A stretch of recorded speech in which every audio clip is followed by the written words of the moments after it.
Welcome to Real Life with Jenny. My name is Jenny Senapataratna. Grab your favorite drink, get yourself a snack, and we will get started. Today, I have my mango black tea, and I have just some fruit snacks. So let's get real. I want to talk a little bit about discouragement. Now, maybe you are not discouraged, and that is great. Maybe that means that it's your time to go out and encourage someone. I think that it is so hard when you are in a discouraged place to be an encourager. So if you are not, encourage. I just think that's really important. But that's really not what I wanted to talk about today. So a couple weeks ago, my husband and I were driving, of course, because that's what we do quite often. Every weekend, we seem to travel to a church, which is our job, and we love it, except for this weekend. I spent the entire drive, which was a decent drive, trying to convince my husband that we should become anything but what we are currently doing. Like, we could open a pizza shop, we could detail people's cars. I was like, let's do anything but what we are currently doing. Now, I was just my husband or my daughter or my mom and sister, who seem to hear this a lot, probably were like, this is like the boy who cries wolf, right?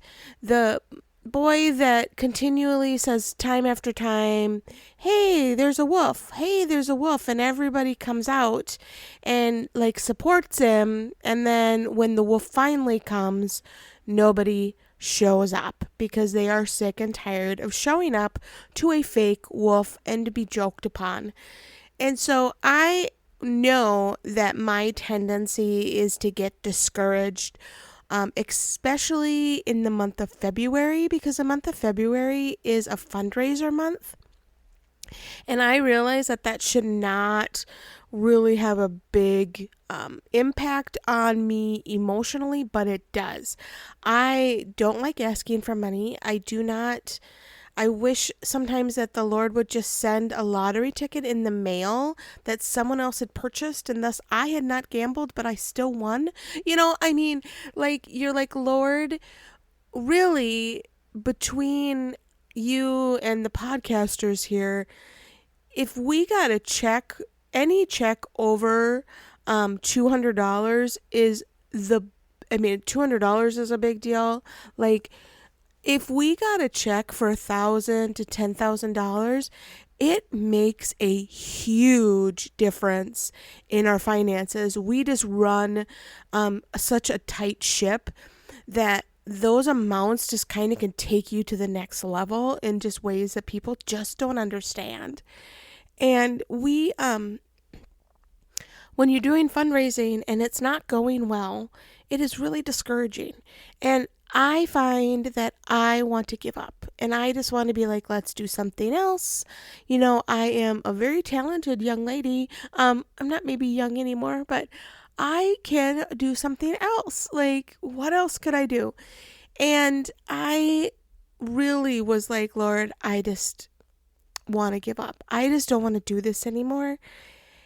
And my husband was, of course, like, okay, what do you want to do? He's just being supportive, knowing that I'm going to get over this in a day or two. I'm guessing he figures I'll get over it in a day or two. But the problem is I don't have vision for anything else. Have you been there? Have you been so discouraged in your current circumstance and you're like, this is not working. I cannot figure out how to make this work. I just cannot put the two and two together to make this work in this situation. And you're like, okay, I'm going to move on to something else, but you can't think of something else to move on to. And so you feel like you're in a cycle of, okay, things are going okay, and then they're not, and then they're and you're just kind of trucking along. And so that is where I feel like I've been for most of my life, because I have a real problem, which is why I talk about it a lot, vision. I am not a big vision person. It is not something that I'm really great at. I am not good at like looking out and seeing my life look different in any way, shape, or form. And that is a God thing that I have to surrender to Him quite often and go, Lord, I need your vision and I need your next step because I'm feeling lost. Now, what's really funny about this particular weekend that I was like, I want to give up and I don't want to do it anymore. That weekend, within 3 days, I had booked 3 services. So you're like, okay, obviously I can't stop, right? Like, if services are coming to me, and I am so grateful for that because I absolutely love being able to go out and talk to people. But when they're coming to me, then I can't give up on this. But did that take away the discouragement? It should have, right? Like, that's what I think. I think in my brain, like, that should have taken away the discouragement. And it didn't, because it's actually a deeper problem. It's actually that I am feeling that discontentment that I think the Lord sometimes brings to your life. Now, this is going to sound really crazy, and maybe it is. But I believe that sometimes there's a discontentment in your life because God wants to move you to a new place. God wants to do something new, something bigger, something different in your life. And so He sometimes brings discontentment into things that seem to everyone else and even to yourself that you should feel content. And that's what I'm feeling like with our ministry, Christ Connection. I know that God's got something bigger and different for Christ Connection. Not like different, like we're going to not go on the road. That is not what I think. I think God's going to keep us on the road. My husband speaks on prayer, and now he's speaking on spiritual warfare. This is a quick plug. If you haven't gotten his book, it is really good. Spiritual Warfare for the Normal Christian. Go on Amazon. Anyway, he has written this new book, so now he's speaking on prayer and on spiritual warfare, which really go hand in hand. Like they are they're very close to one another. And God is birthing in me something new. Thus, I think the discontentment. I think I have been for years, it's been probably, oh my goodness, at least 12 years that I've been going, we need more Bible literacy. Like, we need to understand the Bible in a way beyond Sunday school. Because, first of all, the generation that we have being raised was not raised in Sunday school. They don't have the biblical foundation that my generation has. I could walk through the entire Bible and really tell you the chronological way of how it works. Because of the foundation I had in Sunday school and the foundation that I had on Wednesday nights. Like, it is foundationally just part of me. And I was talking with my daughter yesterday, and I was saying how my husband talks about set times and stolen times when it comes to prayer. And I was talking about that with Bible reading, that we have our set times and then we have our stolen times. And for me, my stolen times are the times that I wake up and God has a Bible verse running through my mind that I memorized in 2nd grade. I am just so passionate about what the Lord has to say to us in the book that He left for us. And we kind of neglect it and set it to the side as a relic sometimes. And I feel like my passion to bring the Bible to the next level is something that I need to figure out how to make tangible. Because you know what? When you're a speaker and you speak to mostly women, they really are looking for something very specific. Women's speakers have very specific things they're speaking about. And I am more of a generalist. I really just tell me where you want to go. I will help you get there kind of person. And so I am not in high demand. I know, you're shocked. You're like, I can't even believe it. But I know that I have a lot to give.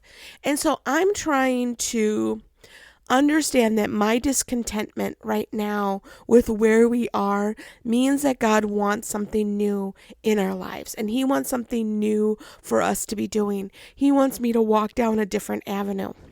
What does that look like? I have no idea. I have no clue because I'm not at that stage. And so I just wanted to come on and encourage you. I wanted to say to you that maybe you're feeling discouraged. Maybe you're feeling lost. Maybe you're feeling like the boy that cried wolf. And that everybody around you is going, didn't you say that like a month ago and then you were fine? And you're like, no, I wasn't fine a month ago. I just didn't talk about it because it seemed to annoy you. You know? Okay, that's maybe just me. But maybe that's where you are.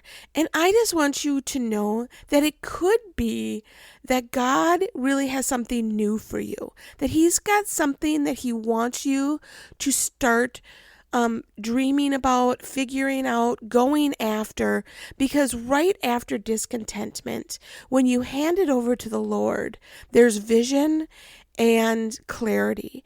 And I'm waiting for my vision and clarity. I'm waiting to figure out what God wants me to do. And where He wants me to go. Right now, I know that I'm faithful and that I'm doing what I'm supposed to be doing, and I'm on the road with my husband every weekend, and I'm doing what I'm supposed to be doing, but I don't know what more He has for me, and I think that's where the discontentment comes. So when you're in that place, hand it over to the Lord and see what He'll do with it. See what He will stand with you and go, yes, you're discouraged because I want better for you. God wants better for you. You want better for you. The people in your life want better for you. So let's give it over to the Lord and see what He can blossom out of that discouragement. Well, that's all I have for you this week. You can find me on Real Life with Jenny on Instagram, on Facebook, and on Be Real. You can buy me a coffee slash that's not what it is. You can support this ministry by going buy me a coffee at Real Life with Jenny. Wow, it has been a day. I am so sorry. You can also find me at christconnection.cc/Jenny. All of my info for booking something is there. I actually have 3 service spots left for the year. So here we go. I'm excited about what God's going to do in 2025. Yesterday, I was not as excited, but that's what happens when you give your discouragement over to the Lord. The Lord will breathe life into who you are, no matter if it's your finances, or if it's your relationships, or if it's your job, or if it is just illness. The Lord can breathe life into that discouragement, and that's my prayer for you this week. Have a great week.